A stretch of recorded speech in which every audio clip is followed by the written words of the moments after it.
ସନ୍ଥ କବି ଭୀମ ଭୋଇଙ୍କ କିଛି ନୀତି ଶିକ୍ଷା। ଯିଏ ଜନ୍ମ ମରଣକୁ ହେଜି ଭଗବାନଙ୍କ ନାମ ଭଜନ କରେ ସେ ଭବ ସାଗରରୁ ପାରି ହୁଏ। ଯିଏ ଗୁରୁ ସେବା କରେ ସେ ଚାରି ଯୁଗକୁ ଅମର ରହେ। ନିଷ୍କାମ ବ୍ରତରେ ସତ୍ୟର ଫଳ ମିଳେ। ଭଗବତ ସେବାରେ ମନ ପ୍ରାଣ ଲଗାଇଲେ ରୋଗ ବ୍ୟାଧି ଗ୍ରାସ କରେ ନାହିଁ। ବିନା କର୍ମରେ ଫଳ ଆଶା କରିବା ବୃଥା। ସମସ୍ତେ ସତ୍ୟ କହିଲେ ସତ୍ କର୍ମ କଲେ ସତ୍ ପଥରେ ଚାଲିଲେ ଏ ମର୍ତ୍ତ୍ୟକୁ ସତ୍ୟ ଯୁଗ ଆସିବ ଏଥିରେ ସନ୍ଦେହ ନାହିଁ। ସୁଖ ଭୋଗ କରୁଥିବା ଲୋକର ପୁଣ୍ୟ କ୍ଷୟ ହୁଏ। ଦୁଃଖ ଭୋଗ କରୁଥିବା ଲୋକର ପାପ କ୍ଷୟ ହୁଏ। ନିରାକାର ବ୍ରହ୍ମଙ୍କୁ ଉପାସନା କରିବା ଆକାର ଭଗବାନଙ୍କୁ ପୂଜା କରିବାର ଫଳ ଏକ।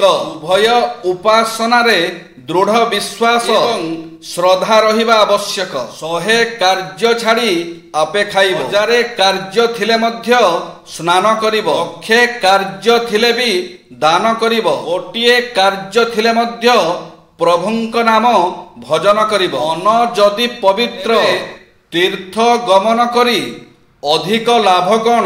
ସ୍ୱଭାବ କବି ଗଙ୍ଗାଧର ମେହେରଙ୍କ କିଛି ନୀତି ଶିକ୍ଷା। ସମ୍ପଦ ସମୟରେ ସମସ୍ତେ ଆସି ମେଳା ଲଗେଇଥାନ୍ତି ମାତ୍ର ବିପଦ ସମୟରେ କେହି ଦେଖା ଦିଅନ୍ତି ନାହିଁ। ଯାହା ଘଟିବାର ଥିବ ଅବଶ୍ୟ ଘଟିବ। କପାଳ ଲିଖନକୁ କେହି ଅନ୍ୟଥା କରିପାରିବେ ନାହିଁ। ଆଖୁ ପେଶି ହୋଇ ମଧୁର ରସ ପ୍ରଦାନ କରିଥାଏ। ଠିକ୍ ସେହିପରି ମହତଜନ ପୀଡ଼ିତ ହେଲେ ମଧ୍ୟ ଆଦର୍ଶରୁ ବିଚ୍ୟୁତ ହୋଇନଥାଏ। ନିଦ୍ରିତ ନିରସ୍ତ୍ର ଶରଣାଗତ ଦୂତ ବାଳକମାନଙ୍କୁ ମାରିଲେ ବୀରର ଯଶରେ କଳଙ୍କ ଲାଗିଥାଏ। ବଳହୀନ ଠାରେ ପରାକ୍ରମ ଦେଖାଇବା କ୍ଷତ୍ରିୟର ଧର୍ମ ନୁହେଁ। ବୀର କେବେ ପଛଘୁଞ୍ଚା ଦିଏ ନାହିଁ। ଯୁଦ୍ଧ ଭୂମିରେ ଶତ୍ରୁ ସଂହାର କରେ ହେଲେ ପ୍ରାଣପାତ କରେ। ସୁଖ ସମ୍ଭୋଗ ତ୍ୟାଗ କରି ଯେଉଁ ରାଜା ପ୍ରଜାଙ୍କ ସୁଖ ଦୁଃଖରେ ସାମିଲ ହୁଅନ୍ତି ତାଙ୍କୁ ସମସ୍ତେ ପୂଜା କରନ୍ତି। ଯିଏ ଧାର୍ମିକ ତାକୁ ଭଗବାନ ସର୍ବଦା ସହାୟ ହୋଇଥାନ୍ତି। ସୁଖ ଦୁଃଖ କେହି ଚିରକାଳ ରହନ୍ତି ନାହିଁ। ସୁଖ ପରେ ଦୁଃଖ ଏବଂ ଦୁଃଖ ପରେ ସୁଖ ଆସିବା ଚିରନ୍ତନ ରୀତି। କେଉଁମାନେ ବିବାଦୀ ହେଲେ ସର୍ବନାଶ। ଧର୍ମ ରାଜା ଅଗ୍ନି ଚୋର ପୁତ୍ର ଭାର୍ଯ୍ୟା ଚାକର ମାନେ ବିବାଦୀ ହେଲେ ସର୍ବନାଶ।